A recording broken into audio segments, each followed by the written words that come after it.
Blake Lively had a dress ready. The venue was set. The date was circled. Taylor Swift never sent the invite. But that's not even the most shocking part of this story.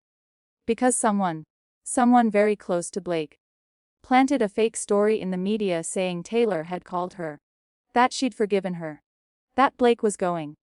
Taylor's team had to personally shut it down within hours. Who does that? Who fabricates a wedding reconciliation and feeds it to the press? It wasn't the first time someone close to Blake put words somewhere they didn't belong. And when you find out who's been writing Blake's personal messages, her texts, her outreach, her most private conversations, you're going to understand why Taylor Swift didn't just uninvite her best friend. She erased her. The godmother of her children. Her maid of honor. Gone.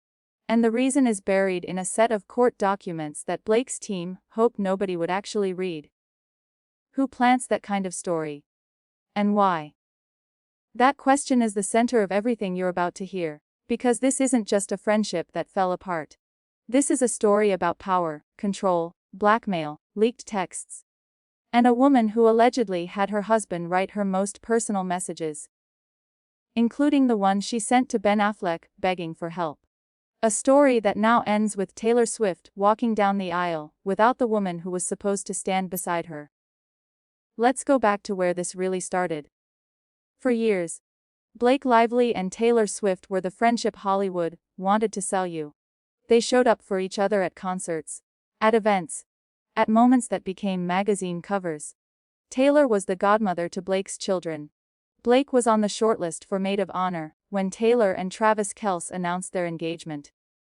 That's not just celebrity adjacency.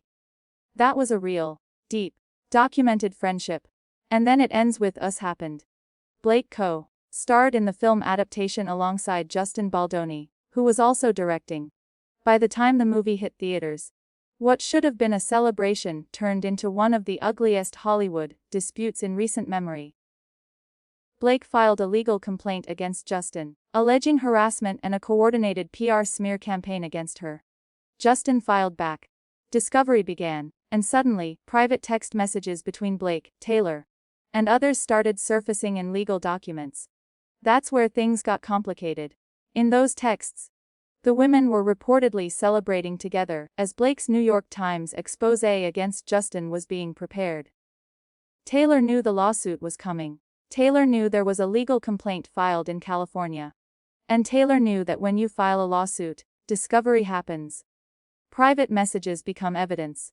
Nothing stays secret. But here's what the sources close to Taylor say now. Knowing something might happen and actually seeing your private words reproduced in court documents are two very different things. Taylor felt exposed. She felt violated. Like something that was hers had been taken without permission. And the friendship never recovered. Now, weeks before Taylor's wedding, here's what the media suddenly decided to report. That Taylor called Blake to make amends. That Blake was invited. That Blake had a dress picked out.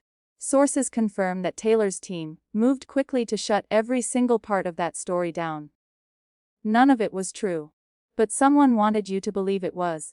Ask yourself who benefits from a story about Blake being forgiven. Because what's actually happening, according to real insiders, is the opposite. Blake and Taylor haven't spoken in months. Their last communication was described as a few casual texts. Not a reconciliation, not a repair, just the bare minimum of digital courtesy between two women who used to be each other's people. One source put it plainly. Blake understands why she wasn't invited. She understands she's too much of a media story right now. She's not upset. But of course she would have loved to be there. Not upset. Is doing a lot of heavy lifting in that sentence. Because another source told it differently. That Blake is hurting. That she was supposed to be maid of honor. That she was godmother to those children. And now she's watching the wedding happen from wherever she is, probably posting pictures of herself and Ryan looking like the most in love couple in Hollywood. Which brings us to Ryan Reynolds. Because here's the thing about Blake's very public image campaign over the last few months. The staged date nights in New York, the piggyback rides photographed at perfect angles, the Father's Day posts, the gushing tributes on Mother's Day.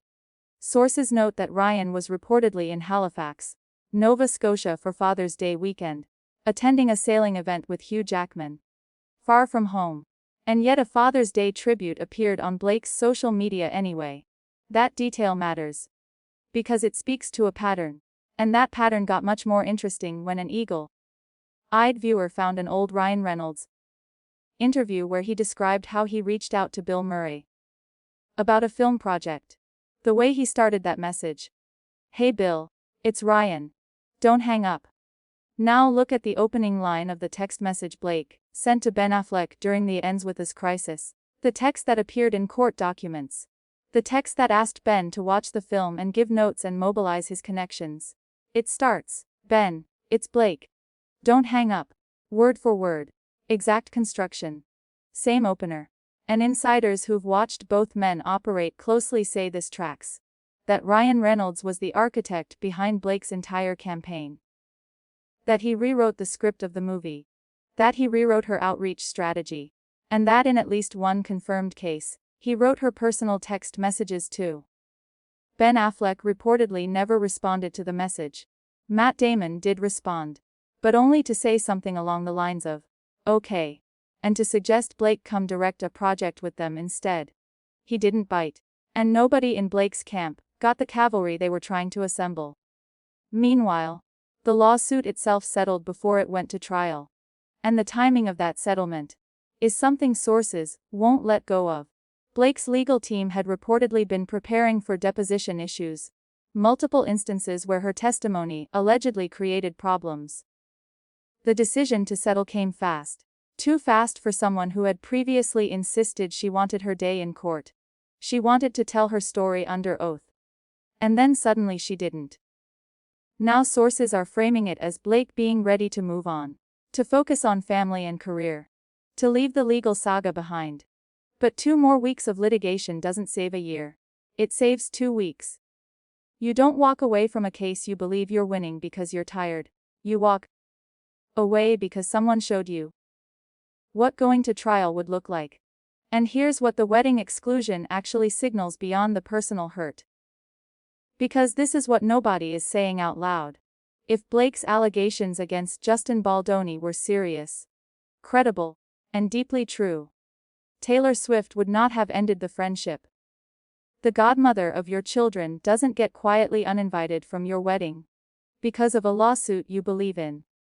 You lose your maid of honor and your closest confidante only if something in what she did, not what was done to her, crossed a line you cannot come back from. Travis Kelce unfollowed Ryan Reynolds. Think about what that actually means. Travis doesn't move unless Taylor moves, and Taylor moved first. She didn't just step back. She cleared the runway. No invite. No dress. No reconciliation. Just silence.